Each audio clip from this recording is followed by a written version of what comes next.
got to do some good PT this morning. Was everybody make the PT?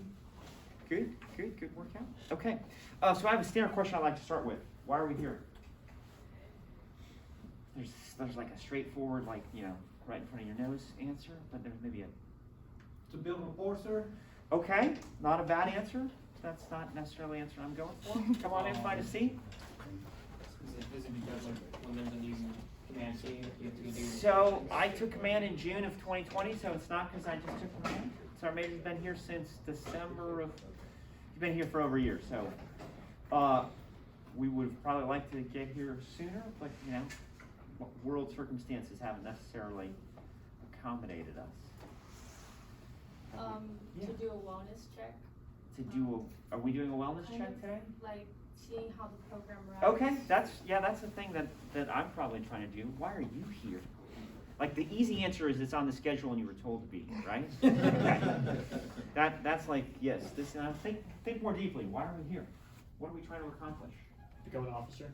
Become a commissioned officer in the United States Army. That, in my opinion, that is why you are here. So keep focused on that goal. That's the, you know, Cadet Command exists for cadets to help you on your process to becoming a commissioned officer. So keep that at the forefront of your mind. You're well on your way to success.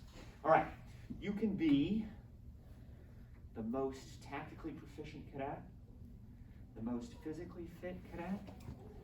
You can have the most squared away uniform, drill better than anybody else. If you don't accomplish this one thing, you will not meet that goal. What am I talking about? Graduation? Graduation, yes. If you do not graduate, you cannot become a commissioned officer. So, you know, focus on your studies, make sure you're doing well in school.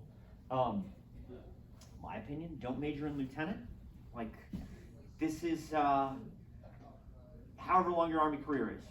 You could have a 4-year active duty career, you could be in the Army Reserve National Guard, you can have a 35-year Army career. Now you'll be an exceptional individual if you make it to a 35 or longer Army career. But in however long your Army career is, this will be the only time that you have 4 years, generally consecutively, devoted to education.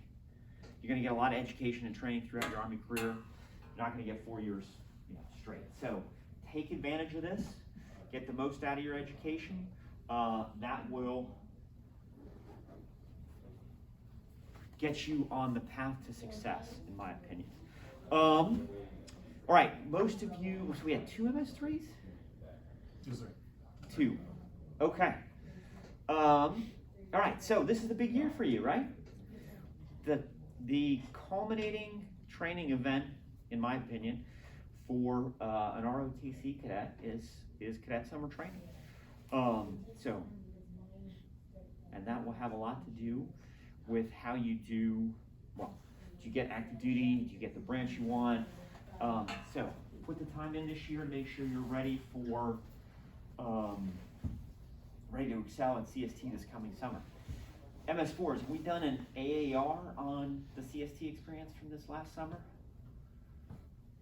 Kind of, sort of, sir. We have feedback from the guy. This is the thing. The majority of the MS4, we need to go to CST. Okay, so who has not gone to CST yet? Okay, so that's, and the 2 of you. So actually, most of you have not gone to CST. Roger. Okay, good. All right. We only have 5 guys from the MS4 that went to CST, and we got a feedback from them. Okay. But the 60-70% of the class, we're gonna go this year. Okay, so most of you still have CST in front of you. Okay, that helps me. All right, CST, culminating training event. Big, like that's gonna determine what happens, right?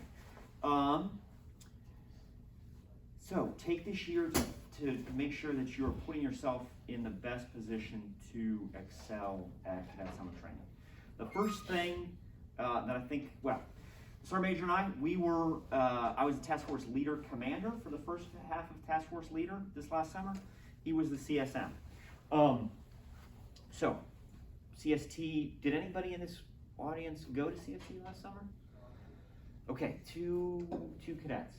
So, given that we didn't execute CST summer of 20, what we did this last summer went about as well as it could have from my perspective. But we got a chance to observe cadets, see what they did well at, see what they struggled in, draw some lessons learned. And the first thing that I would tell you, I think the Sergeant Major would agree with me, show up physically fit. Be ready to excel at the physical fitness assessment. Now, here's the truth. I can't tell you exactly what it's going to be. That's not a great answer. Might be the OPAT. Might be a version of the ACFT. In a strange universe, it might look something like the APFT. What I do know, based on historical data, which includes last year, if you do really well with the physical fitness assessment at the beginning of camp, you tend to be at the top of your platoon at the end of camp. Is that right? Is that wrong? It is. So if you show up, you crush the PT test, probably going to do well in camp. If you train to the standards so you can excel on the ACFT, you will probably be well prepared for whatever the physical fitness assessment is. Now, if you are a shorter person and it's the OPAT, the ball toss, the seated ball toss may be a challenge. Practice that a few times so that you got the technique down, so that you're not finding that to be a difficulty. But be physically fit, you'll be ready to go. Land nav, who here thinks they're strong at land nav? Okay, good. So in terms of the objective events that cadets do at CST, I think what we saw this last year, most everybody did it well on land nav, but there was about a 20% of cadets that struggled, didn't pass first time, maybe had to do it more than a few times. What I would tell you, if you can apply I'm going to tell you 3 land nav techniques here in just a second. If you understand what I'm talking about and you can apply them effectively, you are probably gonna be fine land nav wise. So if you know what I'm talking about when I say handrail, attack point, backstop as techniques that one might apply while executing land navigation, then you're probably straight. You're ready to go. You're gonna excel. You're gonna do fine. Now, terrain at Fort Knox, not gonna look like the terrain here. So be ready for a lot more vegetation, maybe a little. You're gonna have to do some more dead reckoning, but if you're ready to do that, you'll be straight on land now. BRM. Overall, cadets did well at BRM this last summer. We have a new set of qualification tables. It's a well laid out training progression. And if you follow that training progression, you should be fine. Now, you can do some things here on campus to maximize your chances of success. We got the smokeless rifle somewhere that's set up? Yes, sir. All right, not a perfect system, right? There are some advantages and maybe some disadvantages to that system. But there are some things you can do with that will allow you to succeed at BRM. Who are my 2 that went to camp last summer? Anybody see a cadet like trying to do a magazine change, not know where to put the empty magazine, not know where they're going to pull their next magazine out from? Don't be that cadet. With the smokeless rifle, with your kit, take advantage this year. Make sure your equipment is like ready to go. Make sure you can do slow is smooth, smooth is fast. You just do magazine changes, you get right back on target, continue to engage. With the smokeless rifle, if you guys have the barrier, which you should be able to get your own personal prone unsupported, prone supported, kneeling, behind the wall. Make sure you know what your firing position for each of those firing positions is like. What's comfortable for me? How do I get a good sight picture, get on target quickly? More than a few times, the Sergeant Major and I would see this cadet, any cadet, like sprout down like this and be like, hey, cadet, you can just go up 1. Would that be more comfortable? And cadet's like, oh yes, that would be so much more comfortable. But it's you are the firer, right? If it works for you, do it. Or, a short cadet like trying to struggle, hey, just drop down. It's okay. Whatever, get that figured out so that you are comfortable in each of those firing positions. If you do that, you'll be well on your way to success. Garrison operations. Who here is strong at DNC? The next movement I will name, explain, practical exercise on is. Anyway, so what we heard from more than a few cadets was, hey, wasn't necessarily really prepared for garrison operations. Starting with DNC, move a formation from point A to point B, marching, running, calling cadence. The other thing that I like to talk about is concurrent training. So it's the Army. Particularly in garrison, you're going to have days where you're going to stand in line a good amount, wait for stuff. It might be CIF, drawing equipment. It might be the day you go get physicals. If you have a plan for concurrent training, so we're standing in line, but instead of just looking at each other, we're going to do EPW and search. We're going to do aid and litter. We're going to do whatever, some training we're going to develop platoon SOPs for platoon operations. If you are ready to do that, that's a way you can distinguish yourself from your peers. So if we got 4 squads in the platoon, 3 of them are standing in line, joking around, 1 of them is doing some training, who stands out at that point in time? So be prepared to do concurrent training, really anytime, but particularly on days when we're doing garrison operations, you'll be well on your way to success. All right, I have talked a lot about CST 20, or being ready for CST. I'm going to give it over to the Sergeant Major for a second, and then I can talk more, but we'll take some questions. All right, good morning, team. Good morning, Sergeant. Who's contracted? All right. Hey, first of all, I want to say thank you for what you are about to do. Cool. And for you getting ready to contract soon, thank you as well. Hey, so we got a mixture of MS4s, 3s, 2s, and 1s, right? So make sure that we carry the message that we're talking about today to your battle buddies. So we set them up for success as well, especially our 3s that are getting ready to go to summer camp this summer coming up. Like the commander said, these are things that we saw at summer camp. You gotta show up in shape. ACFT, you gotta exceed the standard. Try to exceed the standard. And if you do that for the ACFT, you will have no issues on the other events. Like the commander said, the OPAT, ball toss, and the sprint track or beep test was what cadets were failing in summer camp. So just make sure that you're tracking that. Some of you are gonna go later on in the regiments, later on in the summer. If you finish school in May and you don't go till like July, and if you're not doing PT and preparing yourself during that time, it's gonna show, because we've had cadets that show up there, fail all their physical events in the beginning, fall out of the foot marches and get injured. So you gotta make sure you prepare yourself for all that stuff. Like the commander said also, the MS4s that went last year, talk to them, ask them, hey, what did you think, or you wish you would have done before you went to summer camp and learned? That way when you can start thinking about those things, and maybe some of those are things that you're not tracking that you're gonna be doing while you're there, and start working on those. You should all have identified your strengths and weaknesses. Our strengths, we gotta maintain them, and our weaknesses, we gotta work on those. So you gotta make sure if you're weak on land nav, you gotta make sure you start asking questions and getting prepared to go do. I think you all are going to La Copa, right? It looks like there's a lot of brush down there, so similar to a little bit like summer or CST Fort Knox. So just make sure you guys are all prepared for that. Humidity is similar to here, so just make sure you stay hydrated and prepare yourselves to go there. The next one, the troop leading procedures, op orders, those are the things that you're gonna do at summer camp. Like the commander said, you should have some type of opportunity training, concurrent training, because you, MS4s, getting ready to go be platoon leaders, those are things that you're gonna have to do in a regular unit.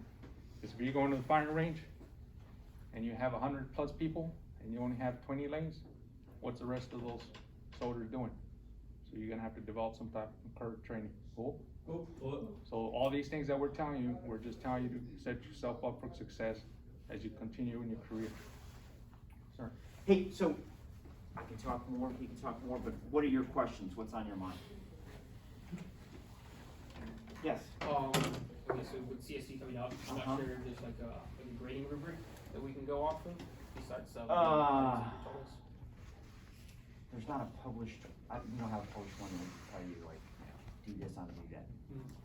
Do the best you can on every event, you'll do well. Be a good teammate. There are peer evals, so you within your squad you'll rate each other 1 to 10, however many people are in the squad. So help your teammate to left and right, and that will allow you to do better. Yes. Do you know how similar it will be to last year? It will be very similar. It will not be identical, but it will be very So similar. right now it's looking like it'll be 5 days in the front versus Yeah. 10 days last year. Right. But similar. Yes. I have a question. Sure. Please, I wrote it down here. Okay. For end of the camp commission, we Okay. have, if I don't mistake, it's 5 people in Uh-huh. our class, end of the camp commission. Right. We wanna know in what year are we falling into the OML? Are we falling in the last year like them? So OML? if you're an end of camp so you're gonna graduate in May, right? Roger. And then go to camp.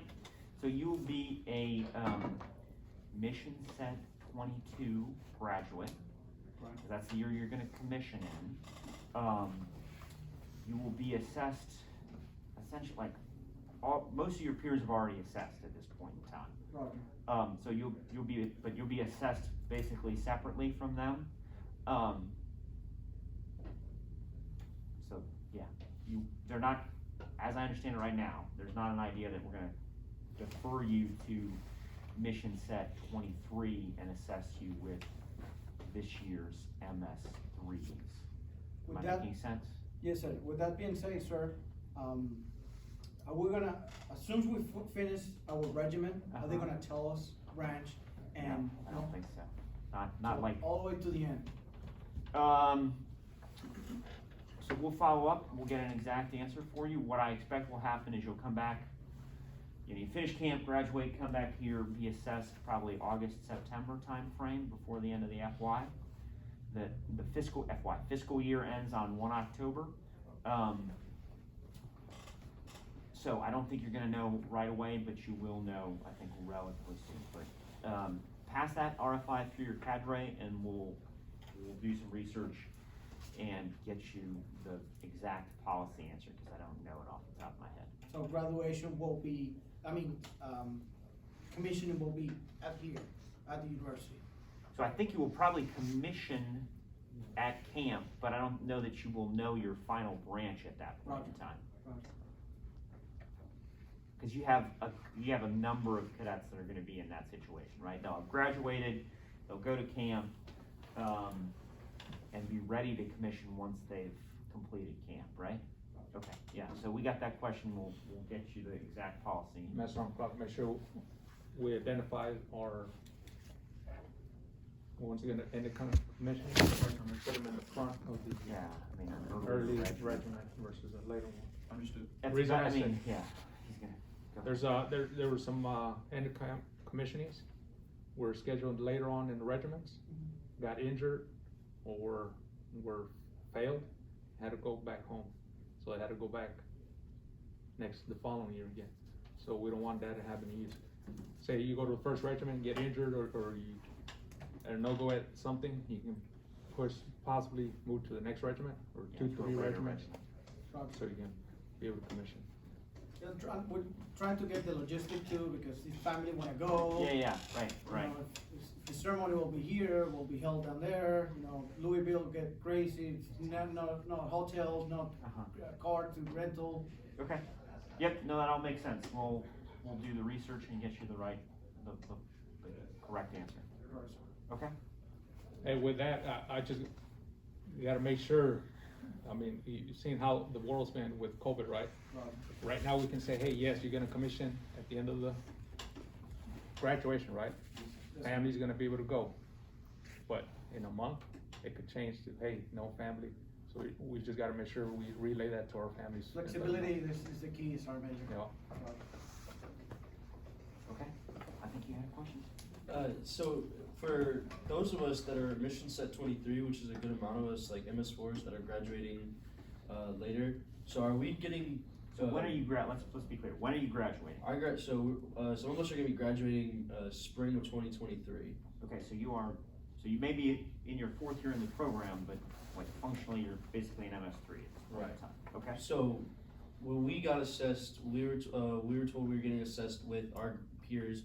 So are we gonna actually get assessed with the 3s now? So if with you the are current if you're graduating in May of 2023, you are mission set 23, and we will assess with that class. Okay. Most of whom, the vast majority are MS3s right now. Right. So did I get your? Yes. Okay, there we go.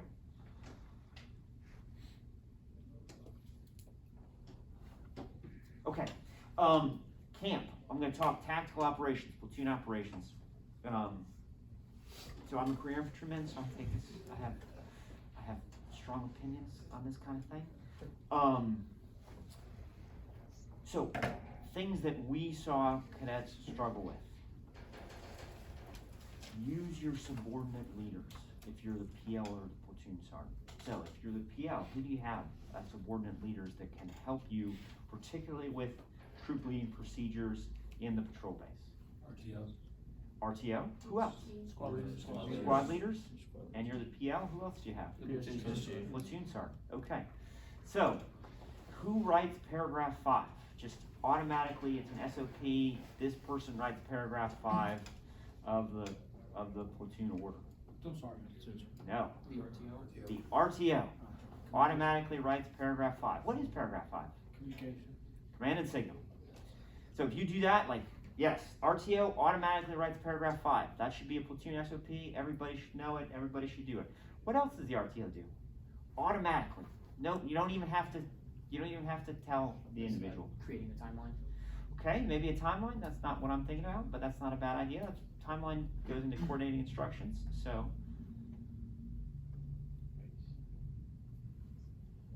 what do we use? What is our briefing tool in the patrol base? Terrain model. Who builds the terrain model? RTO. So have a terrain model kit. RTO knows, like, hey, I'm the RTO. I built the terrain model. Who went to campus last summer? Okay. Did you see this? This is our terrain model. It's tiny. Don't do that. It's a pet peeve. Build a big terrain model. Big enough that like we can stand around it, we can point at stuff, we can brief off of it. Don't build this tiny little terrain model like that. Okay, so who has paragraph 4? Automatically. Nobody. Platoon sergeant. Just ingrain in that. Understand what your subordinate leaders can do for you. Down to the team leader level. What does a team leader do? What does a really good team leader do if he or she is helping you out? Start doing PCC and PCI. Okay, PCCs, PCIs. Rehearsals. Maybe rehearsals. Setting up sectors of fire. Sectors of fire. Set sectors of fire. Check on. Make sure they're interlocking. Check on the members of his or her team. So if you're in a team leader position, quickly give everybody sectors of fire. If you're just a rifleman, automatic sectors of fire, 10 and 2, right? And then figure out if they interlock. Go from there. All right. I try not to have pet peeves, but this is a pet peeve of mine. What's the first thing we rehearse? Actions on. Oh, yes. Are you getting a coin? Here. Yes, now.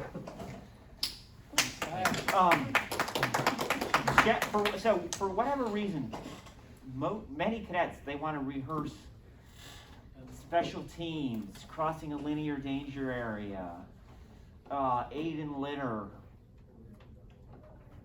So I sort of get that. Like those are things that are sort of easy to rehearse. But let's, back to my very first question: why are we here? Why are we doing the operation? Why are we doing the patrol? Are we doing it to cross the linear danger area?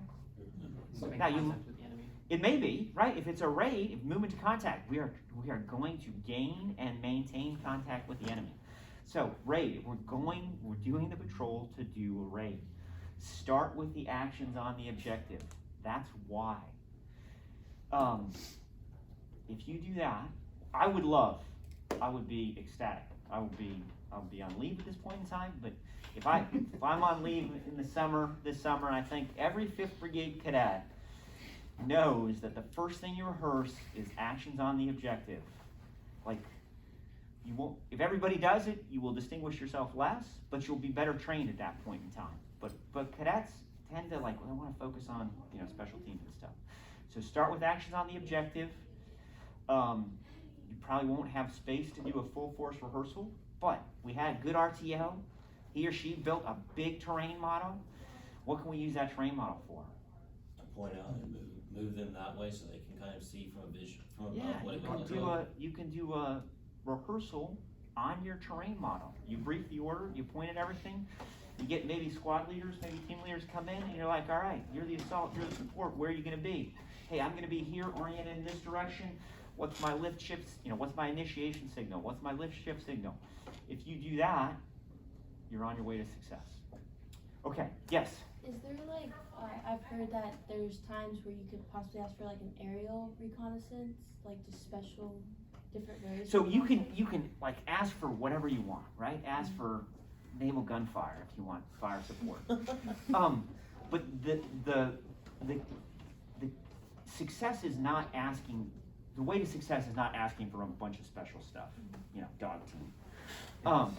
Success is, do you do the fundamentals according to Army doctrine for you, the Ranger Handbook?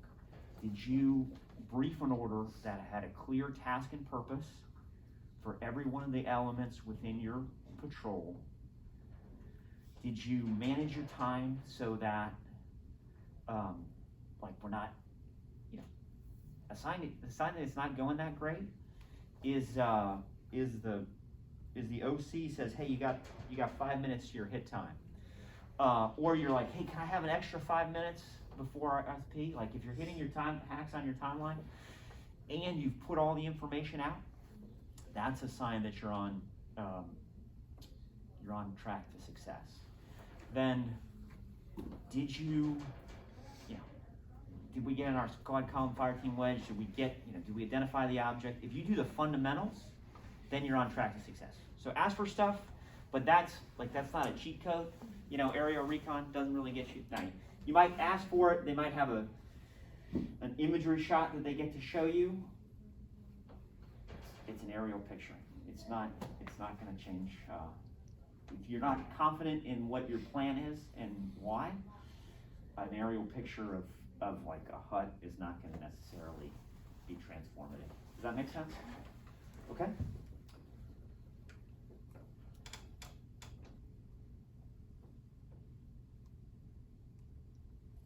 Questions? Yes. I know this is not camp related, but Yeah, I'm just happy to kind of, speak. how many times have you been deployed, sir? I have been deployed major deployments 4 times, some TDY to interesting places a few more times than that. How many? What are you on, Sergeant Major? 6 days. Yes. Are recent events in Russia and potentially China going to change our training mission? Because I know in the past decade or so. So your training as a cadet in ROTC, no. What do you want to branch? Armor. So it may, and it honestly won't change your training as a platoon leader.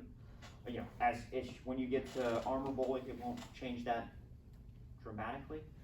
Might get to do a little more NBC stuff. That's always fun. But it may change some of the training exercises you've gone.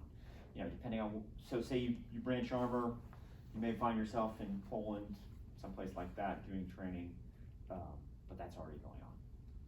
Yeah, so we went from a COINT training environment to a decisive action training environment. Large scale ground combat operations, that's one thing that most units are training now. For a tank platoon, the critical collective tasks that you will train on, pretty similar, sort of, regardless of what threat you're thinking about. I guess my specific reasoning for asking is because when we went to CST, when we've done past 6 lanes, we did, it's not necessarily directly counterinsurgency operations that it's kind of based on, but we're going up against OPT4 that smaller number. They don't necessarily have as good as weapons as we do. They don't have as much equipment as we do. I was wondering if that's going to change, where OPT4 in the future is going to be as it's more a force of force. No, so I don't think so. There are a couple purposes to the platoon tactical training. The number one purpose is we're there to assess your leadership attributes and competencies. So the idea is not so much are you a master of the tactics, but using basically what looks like an infantry platoon. We give you tactical tasks and use how you execute those tactical tasks to assess your leadership attributes and competencies. Now, the other reason it's not going to change is that's basic infantry tactics sort of can translate very easily to larger army training, and it's low cost and pretty simple to train you on that kind of stuff. Now, what I would tell you, again, this is who I am, my background. If you are tactically sound, that looks a lot like strong leadership attributes and competencies. So, master, take your Ranger handbook out, read it, understand what you're supposed to do, and if we're all more confident if we think we know what the answer is, right? Effectively, those are the leadership attributes and competencies that we're trying to assess. Yes? Follow with the answer, sir. Uh-huh. So since we're in an academic domain, do you have any recommendation for, as a ranger or as a infantry soldier, for us to succeed on CST on the tactical level? Like something that you might have a book or something besides the Ranger handbook. Ranger handbook's plenty, but something that prepare us the mindset to go to CST. Do you guys have the standard answer to this is always Army doctrine, and Army doctrine for you is the Ranger handbook. Do you have an SOP, like a platoon SOP within your battalion, written down, how do we occupy a patrol base? Not as of yet. It is an objective for us to have one by the end of the semester. Okay. But as of the moment, it's the Ranger handbook is Okay. our doctrine. So what I'm suggesting to you is don't complicate things. Get yourself a Ranger handbook. If you want more, get yourself a light infantry platoon FM. Used to be, I'm old at this point in time, so I think of that as FM 7-8. It's not called that anymore, but get that. And if you it's not easy, but you don't have to do anything complicated. Just follow standard Army doctrine. If you do that, you will be well prepared for success. You don't need to go buy a bunch of stuff at clothing and sales and all that kind of stuff. Just master the basics. Yep. Roger. And everything else. What are you trying to branch? I'm a quartermaster soldier, sergeant. Okay. So I'm trying to stay in the logistic field, to be honest. You don't have to. I'm too old, Sergeant. I'm 34. 34, huh? Okay. How much time do we have? We're good on time, about 15, 20 minutes, sir. Okay. Take a couple, we'll talk CST some more if you guys want to do that. If not, we can, I got some other things to talk about too. And just remember, repetition builds confidence. Yeah. I had a question about Afro Camp. For those of us trying to go to specialty schools like Airborne Air Assault, what would the process be for? So the brigade gets a very limited number of slots. We get like a handful, truly, 1, 2, 3 of those school slots. Express interest through your cadre. We will allocate the slots at the brigade level. It's not a comment on you if you don't get one of those slots. So if we get say we get 2 airborne slots, which might be the number. There are 36 different ROTC programs within the brigade. So, be physically fit, be ready to excel. If you don't get a slot, it's going to be okay. There are upsides to waiting to do that until you've been once you're commissioned. Life's better when you're a second lieutenant than when you're a cadet, generally speaking. Sometimes, right? Well, at airborne school, it's definitely better. You know, if you're a cadet, you get to live in the barracks, and black hats get to yell at you. Well, I don't know if they throw your bunk out of the window these Not days, anymore, but so. once upon a time they did stuff like that. If you're a second lieutenant, you go back to the BOQ, and you know you get anyway, life's better. So you know I'm right. At least maybe you don't know, but you understand what I'm saying. Okay. Anything else that's on people's minds, you know, sort of from a training perspective? Yes. This is not relating to camp. Okay. So I'm currently a nursing major, and Sure. I will apply in the next week. Okay. So I run the risk of going under suspension if I don't get into the nursing program. Right. Even though my GPA is like a 3.3.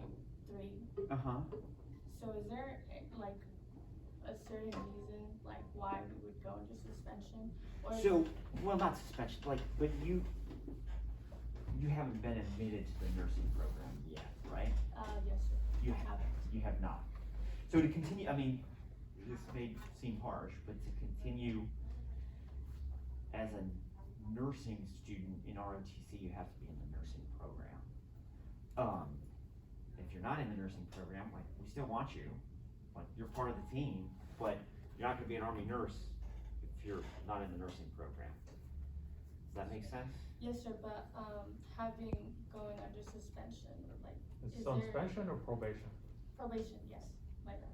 Yeah, so, like, we're not gonna take, like, I don't think we're planning to take your scholarship away or anything like that, but, So for the students that are scholarship, they do take it away.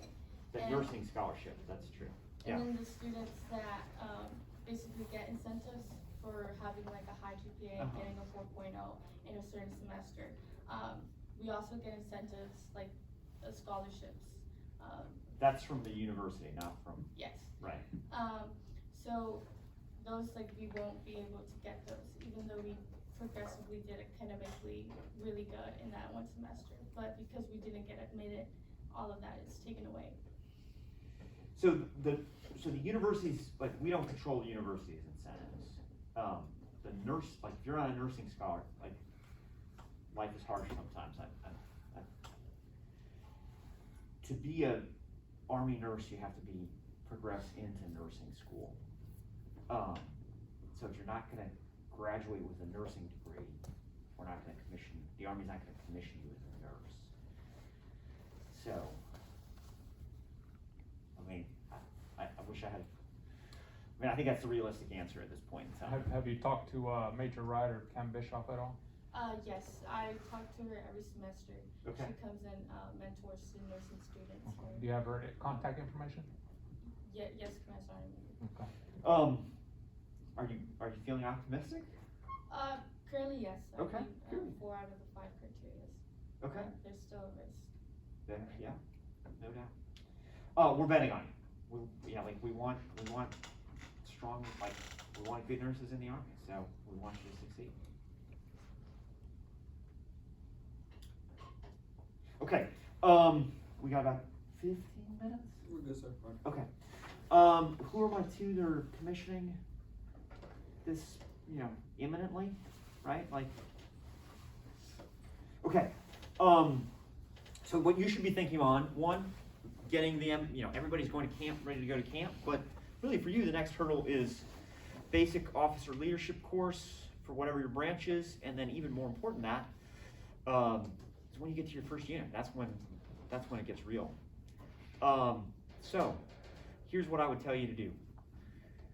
Very first thing you should do, let's bet on you. You're gonna get to be a platoon leader early on. You're not gonna get stuck on battalion staff as a second lieutenant. That's not fun. It does happen, but it's not fun. So we always tell you, hey, first thing you gotta do, counsel your platoon sergeant. Does that seem awkward? It seemed awkward to me, and it's been a few years.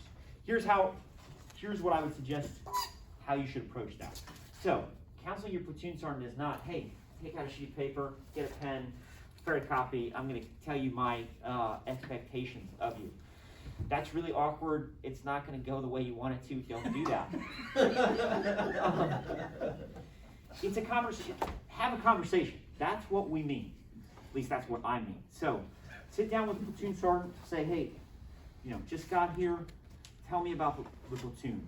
What are the platoon's strengths? What are the platoon's weaknesses? Squad leaders, who's strong and what are they strong at? What are the weaknesses of the various squad leaders? Hey, let's talk about the soldiers. Who had, you know, what are the family backgrounds of various soldiers?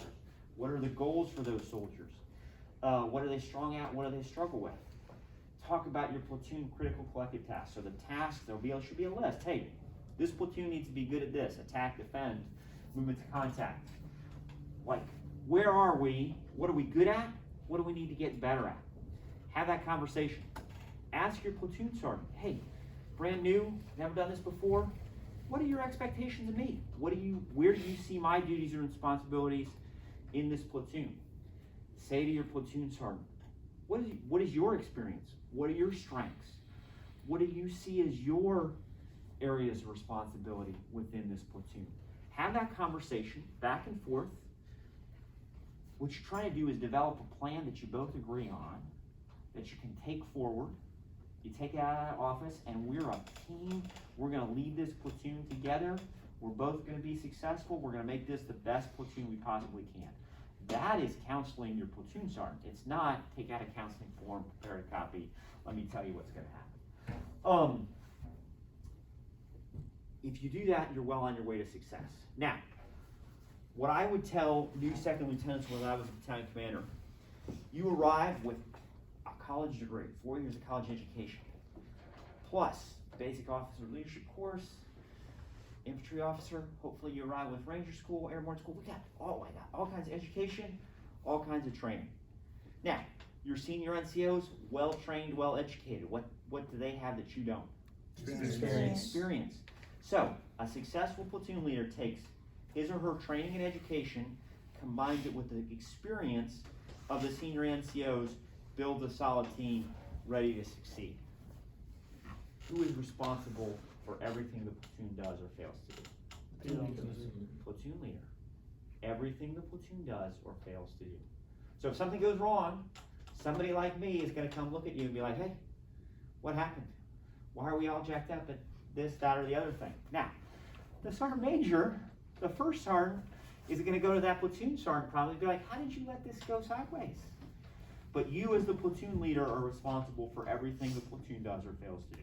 So embrace that responsibility. Build a team with your platoon sergeant. Those are some ideas about how you might go about doing that. Okay, questions on that real quick? Yes? Would you recommend possibly trying to get their like OER, like their evals, maybe to assess what their goals specifically are? I mean, you can do that. That's, you know, they might wonder why you're asking for their NCOERs. Mm-hmm. I would just say, hey, like, what's your experience been? You know, where have you been? What are good assignments? What do you think your strengths are? What would you like to improve? What are your goals in the Army? Like, get to know that individual and have that conversation to build a team with him or her. So with that, I recommend, so every soldier in the Army should have a individual development plan inside the ACT Army Career Tracker. You can tell them, hey, can you mind sending me that? And then right there, you should say, hey, what do they want to do in, 2, 3 years, 4, 5 years, 6, 7 years. And it will tell their goals as well, short-term, long-term goals. And then you guys can have a conversation with that on how to help him achieve that as one of the course of actions that you can do. Yes. How important would you say that first working relationship with you as a PO and that first platoon sergeant you work with, that first working relationship? I mean, it's very important. You know, you want to have a good relationship. You want to, you want to have a good relationship. What I would tell new lieutenants was what you need to do in your very first duty position, ideally, depending on your branch, so I'm thinking in terms of infantry officers, you wanna be a platoon leader, in a rifle platoon. Apply this to, do you know what your branch is? Infantry, sir. Okay, this is perfect, right? Talking to you. Learn to fight the platoon. So, how do I maneuver my squads? How do I employ my organic weapon systems? How do I employ supporting weapon systems? How do I coordinate with units left and right? So that's very tactical. Then other things you're gonna learn, training management. How do I run a range? How do I plan, look at my platoon strengths and weaknesses, plan training in the context of what the company is doing to get from where we are currently in terms of our proficiency to where we need to be. But if you can fight your platoon globally, training, admin, tactically, then you have mastered what you need to do as a brand new rifle platoon leader. To do that effectively, you need a good relationship with your platoon sergeant. That platoon sergeant is not necessarily overtly, but he is training you throughout the 9 to 12 months that you're a platoon leader. You need to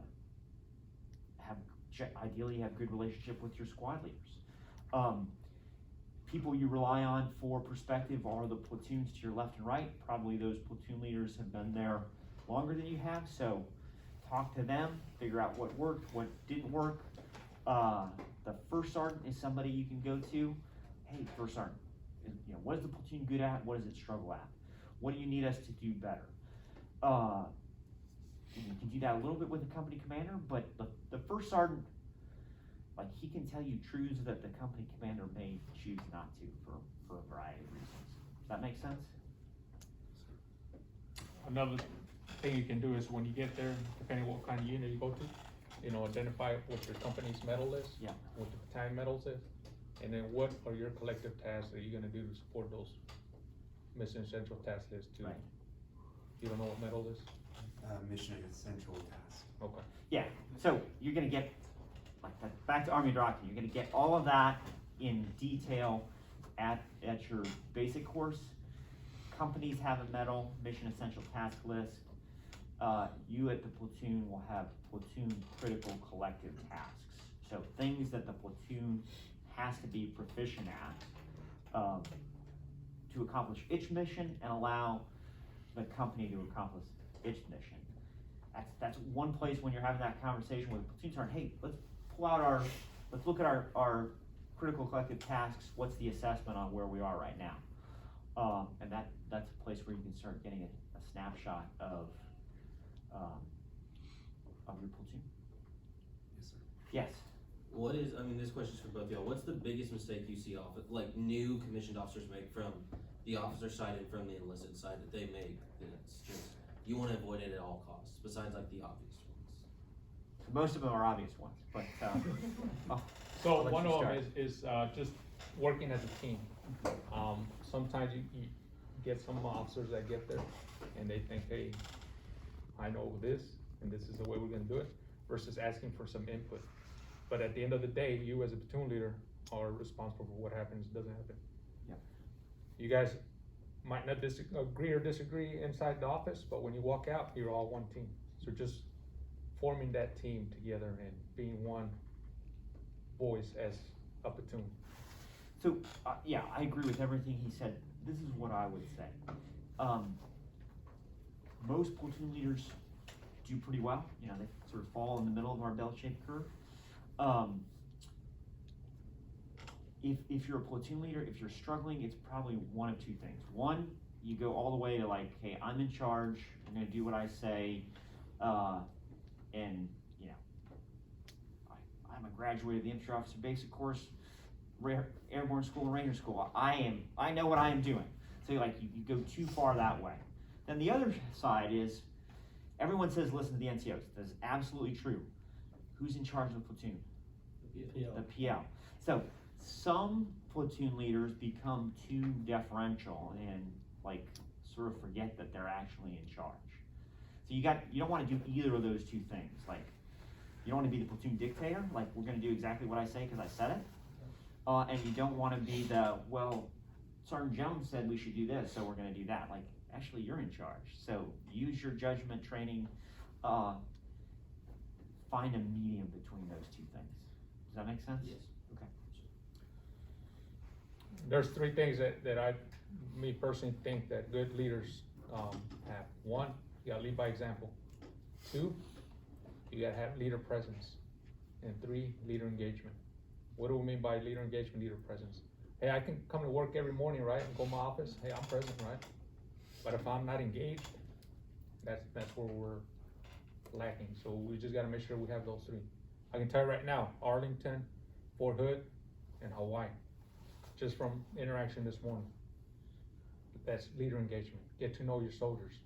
One, you avoid problems or issues, and you get ahead of them.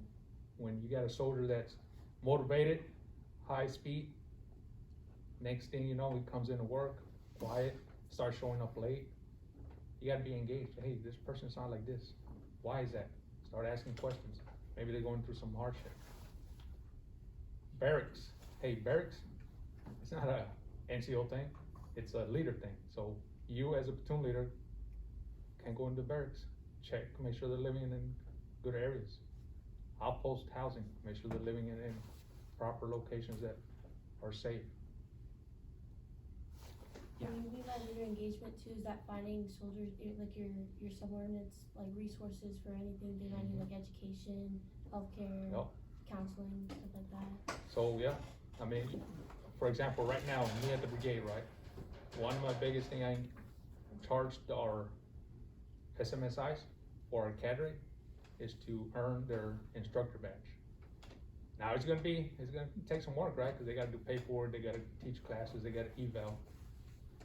But it's not free. You gotta earn it, right? But if I don't enforce that and kind of make it like hey, taking care of soldiers, sending them to promotion boards, sending them to soldier month boards. If there's a school, airborne school, ranger school, possibly allowing them to go do those things. A strong platoon leader, back to your question, know your soldiers well enough, so you know what their challenges are. You are not gonna be a person that solves many of their problems. So how old are you? 21. 21, okay, so, and you're MS3 right now? MS4. MS4. So you're gonna get to your first unit of assignment, probably you'll be 23, maybe, something like that? I'm 22? 22. 22. So you're not gonna do you could try, I wouldn't advise it. You're not gonna do marital counseling with a 35-year-old NCO when you're 22. But if you have an NCO that like has challenges, family challenges, know what resources are available to point that NCO towards. Like, you're not gonna solve a problem, but you should know where that person can go to help address their problem. Same thing, for your soldiers. Like, if you have an E4 married, struggling with whatever, where can that soldier go to get help he or she needs? The marriage counseling centers. Okay, that may be it. It may be family advocacy, it may be a child care class. Like, so there are, on an Army installation, there are all kinds of services that are available to help soldiers. Frequently, soldiers don't take advantage of those services because they don't know about them. Sometimes it's because there's an attitude not to use those services. That's not a good attitude to have. The services are there to help service members.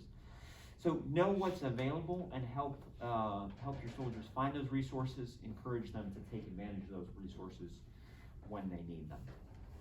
All right, I think we're running. We're 2 minutes. Okay, okay. I can see if I can do this in 2 minutes. We got, all right, who's Chief of Staff of the Army? Anybody know? General Miley. General Milley is the chairman of the Joint Chiefs of Staff.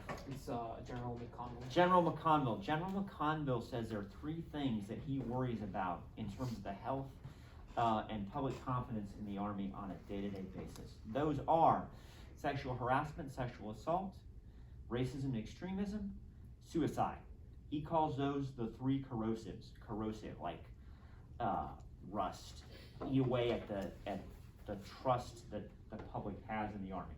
So, These are big Army problems. You cannot solve them for the Army, but my charge to you is start solving those problems at your platoon level.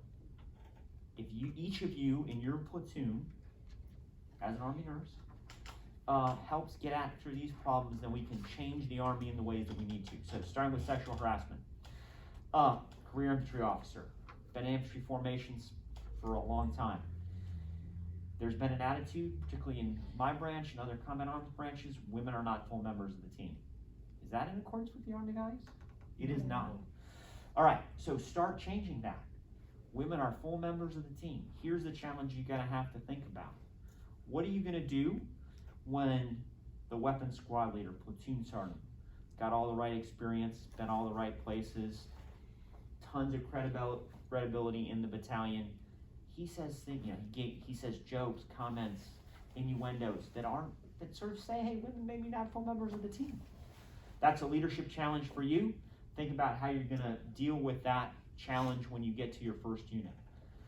If you don't tolerate sexual harassment and you treat women as full members of the team, pretty clear that when we have less sexual harassment, we have fewer sexual assaults.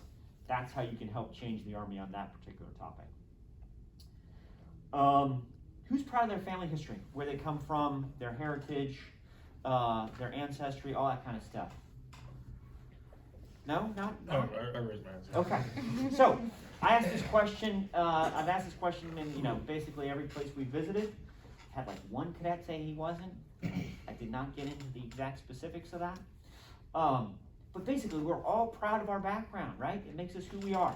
There's been a tendency in the Army to say, hey, we're all soldiers. All I see is green. What's the problem with that? That's all you see. That's all you see. What are you not seeing? There are differences. There are differences. Do you see the full person? If you see me as this green robot, automaton kind of thing, do you see the full me? No. Okay. So embrace the fact that, like, we all come from various backgrounds. We're all proud of our background. It makes us who we are. And if you're not embracing that, then you're not seeing the full soldier. Instill that attitude within your platoon. I think then you start to get at the challenge of racism and extremism and changing the Army in the ways that it needs to in that regard. And then finally, suicide. So I like to talk about this more broadly than just suicide, mental health, generally speaking. So this starts with physical health. Sergeant Major, my generation, get hurt, take some Motrin, rub some dirt on it, keep going. Not the right way to go. Got some arthritic knees at this point in time. Some other joints that aren't super happy based a bit on that attitude. Yeah. So don't do that. If you break your ankle, go to the doctor. Apply that same standard to mental health. If you need to talk to somebody, you're under stress, go to the doctor. If you're injured, go to the doctor. If you're under stress, go to the doctor. Instill that attitude within your platoon. We'll start to get at the challenge of suicide within the Army. We want to encourage help-seeking behaviors. All right, I normally take a lot longer to do that, but you can change the Army starting at your platoon level. You can help the Chief of Staff get at those three corrosives. What I've tried to give you is some ways that you can confront those challenges in a concrete way at the platoon level. Okay, I think we're gonna hand out a couple points. Yes, sir. So Okay, who we got? some names, and I'm Come gonna on read off up. a little narrative that once we make the trend, vetted through Okay. front here. So, Cadet Villanueva, front center. All right, Cadet Villanueva is blistering with unlimited. You get Is blistering with unlimited leadership potential when he took over as the cadet battalion commander last fall, 21 semester. He has the resiliency and the confidence to overcome difficult situations and obstacles.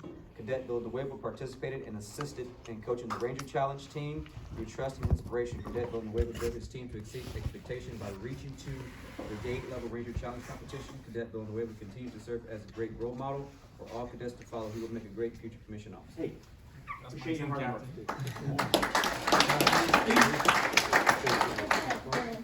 We want to get another shot?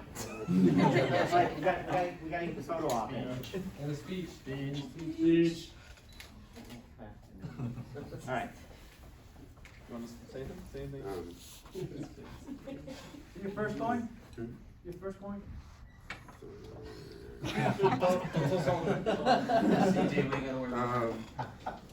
Listen, thank you, for the opportunity during this coin, and I just hope, I can continue excelling and do good for the Army. Good stuff. Congratulations. Yeah. Cadet Matthews. Cadet Matthews has been a steady and reliable cadet in this ROTC program. She established and created routines to inform her team of upcoming tasks and expectations.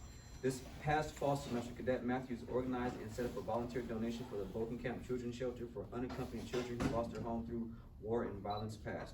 Cadet Matthews continued to maintain the energy and focus to strive for constant progress in the ROTC program. She will be an asset to the U.S. Army as a future commissioned officer. Great job.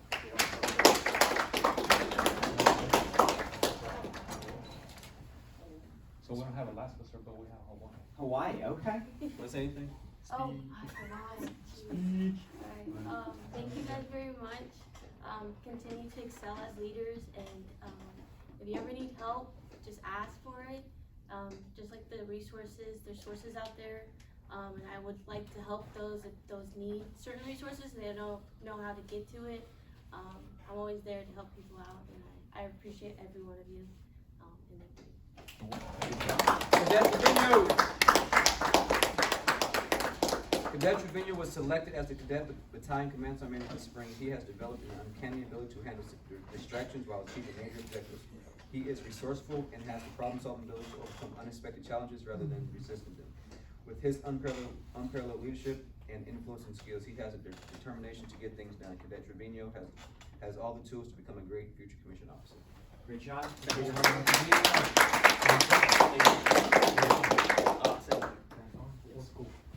East Central. East Central.